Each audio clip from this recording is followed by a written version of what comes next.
Oh my gosh, they couldn't pay their bills. They couldn't pay their employees. What do you know? This is like the first time ever in Politico's history they could not pay their employees. So they sent out this email saying, "Dear team, Goli and I want to address this morning's payroll issue directly. Due to what we believe is a technical error, employees did not receive their paychecks as scheduled. We understand the urgency of this matter and we sincerely apologize for the inconvenience. Our team is working diligently to make sure our system vendors and the bank are working to identify the root cause. The root cause. I like that word, right? That is woke speak. And it will implement a solution as quickly as possible. We'll keep you updated, et cetera, et cetera, et cetera, et cetera." I wonder, ladies and gentlemen, could Politico be going out of business? What are they going to do without their millions and millions of dollars from the federal government? What is the New York Times going to do without its millions and millions of dollars from the federal government? Heck, what the heck is the BBC going to do without the $5 million it got from USAID? Elon Musk saying maybe we need to liberate Britain too. These guys were on the payroll. Okay, so that is in part why you see the bias that you've seen. And I say to myself, Politico, New York Times, you pretend like, you're really, it's just I guess it's just your sort of liberal viewpoint. You never told us you were getting paid for this. You never told us that this was a bought and paid for entity. I mean, heck, at least we know that that's what goes on over at PBS and NPR. I mean, it gets a little opaque because they're like 1% of our budget comes from federal taxpayer money, 8% of our budget comes from other federal sources, and then the rest, like 38%, comes from donors, all of whom are liberal, these liberal organizations. But, look, a lot of people say not one dime, not one taxpayer dime ought to be going to NPR or PBS. Little did you know it was going to Politico, the BBC, and the New York Times. Here's a congressman going nuts over NPR and PBS. Shouldn't be funding a propaganda machine, which is what NPR has evolved into. The Constitution lays out 17 enumerated powers for this government. Providing state media isn't one of them. NPR and PBS have become American Pravda, a reliable mouthpiece for the liberal bureaucracy and their left-wing enablers. It's time to restore some sanity to this government by eliminating NPR's federal boondoggle. I think it might be time to eliminate the Politico boondoggle as well. Take a look at that. They were buying positive coverage. What the heck else do you think that was in 2024, ladies and gentlemen? Why does the money soar in 2024? In New York Times, what were they buying? They were buying a viewpoint that they wanted to push. In the New York Times, why else would Health and Human Services be spending $26.9 million? Why would the National Science Foundation be spending $19.15 million? This is pretty sick stuff, and thank goodness we're finding out, because, by the way, we wouldn't have known.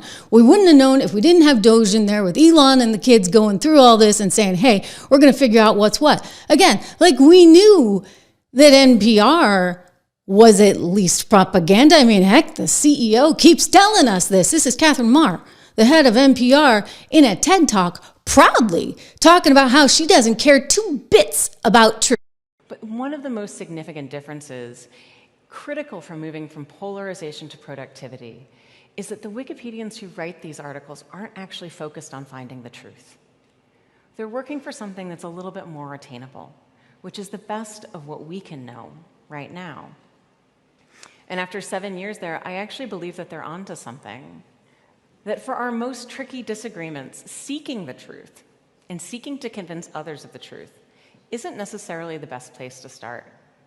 In fact, I think our reverence for the truth might have become a bit of a distraction that is preventing us from finding consensus and getting important things done. Woo! Okay, so the head of a major media outlet, NPR, just came forward and said, you know what, truth doesn't matter. It's getting in the way. It's a waste of time. We need to focus on our version of the truth, whatever that may be. And apparently you had people at USAID and people at the science department and people at the HHS saying, yep, we agree. So why else do you think they're so against Donald Trump? Why else are they so against his appointees It all comes back to money, baby. That's all this is about. It's a business like anything else, which is why I'm telling you, the only one you could trust, really, would be the independent journalists. I mean, I'm not taking any money from Health and Human Services. I'm not taking any money from the National Science Foundation.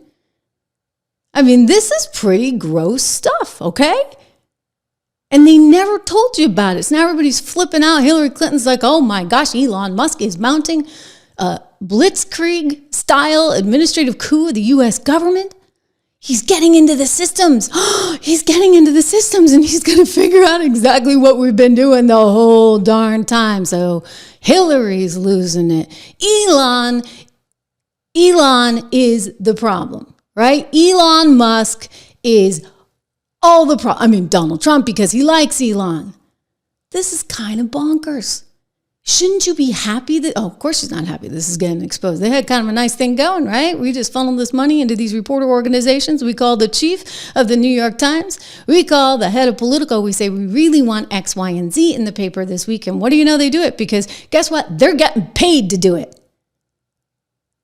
Well, Representative Omar is exceptionally upset that this is all getting exposed, and she's trying to convince you, no, it has nothing to do with exposing this boondoggle that is the American government and the insane amount of money that they spend, and everything to do with helping poor people all over the globe.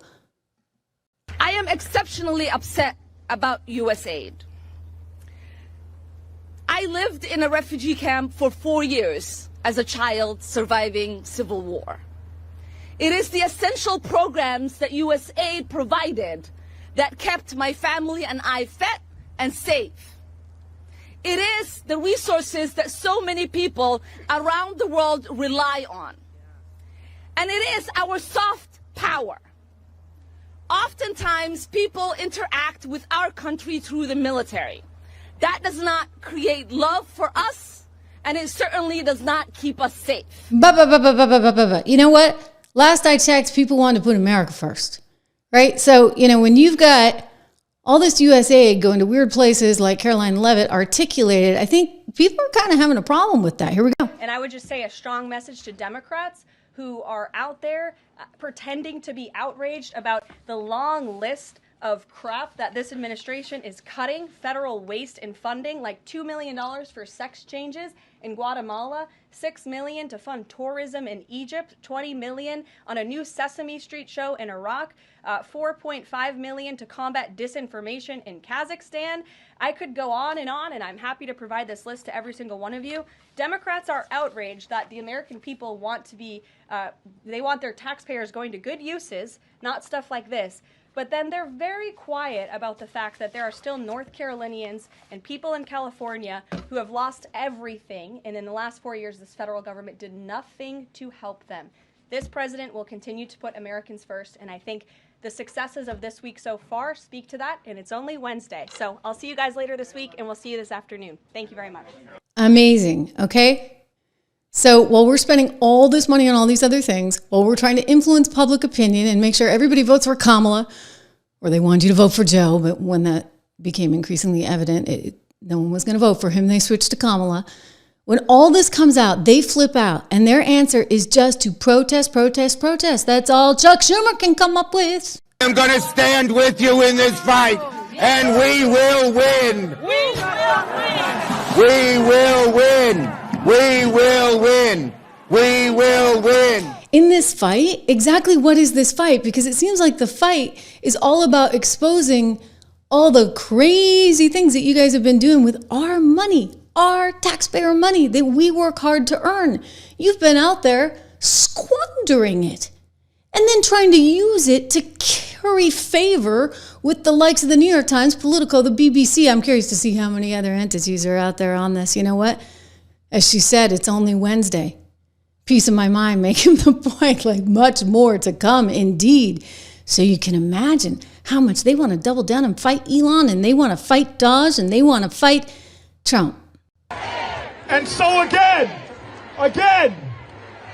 we are going to fight procedurally and shut down any processes we can that are complicit in this. We're going to fight legally in the courts across our country. We're going to fight legislatively as well. But the most important way we fight, the most important things all of us have to do together, whether you are a United States Senator or a Congressperson or just an American citizen who is pissed off. Let me tell you this.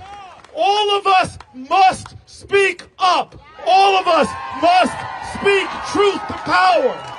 So, just to be clear, that's Senator Booker, from New Jersey, who doesn't want it exposed that the U.S. government is squandering his taxpayers, in his jurisdiction there in New Jersey. They take the New Jersey tax and they go and spend it on advertisements, so to speak. They're not even advertisements. What do you call that? Favorable coverage in the New York Times? I mean, are you kidding me? I'm sorry, Senator Booker, you're on the wrong side of history on this one. Senator Schumer, you're on the wrong side of history. You need to be with the people. You need to stand for the people. You need to care about the people. Instead, you schmucks only care about your goddamn selves and making sure you stay in office. And your way to do that is to have a slush fund that then gets channeled to the media, not to mention all these international escapades. Unacceptable. Unacceptable. And you know what? It's so unacceptable that even CNN gets it. They're actually laughing at these idiots, these morons who are, mind you, on the wrong side of history. Democrats agree that Musk is a problem, but listen to them today, and they have a piñata in search of a stick. To our Republican colleagues, if you do not see the light, we will bring the fire. Resist! We are going to be in your face. We are going to be on your asses. We have days to stop the destruction of our democracy. We have work to do. Tell Elon Musk to take his hands off your money. We don't pledge allegiance to the creepy 22-year-olds working for Elon Musk. We pledge allegiance to the United States of America. And goddamn it, shut down the city! We are at war! We will win. We will win. Yeah, you saw that clip. We won't rest. We won't rest. Gretchen. Yes, So, they need the Democrats need a real leader. Okay, they need a real leader, which currently does not exist in the Democratic Party, and they have been caught completely flat-footed. Yeah, because it turns out they're actually trying to preserve a system that has swindled the American people.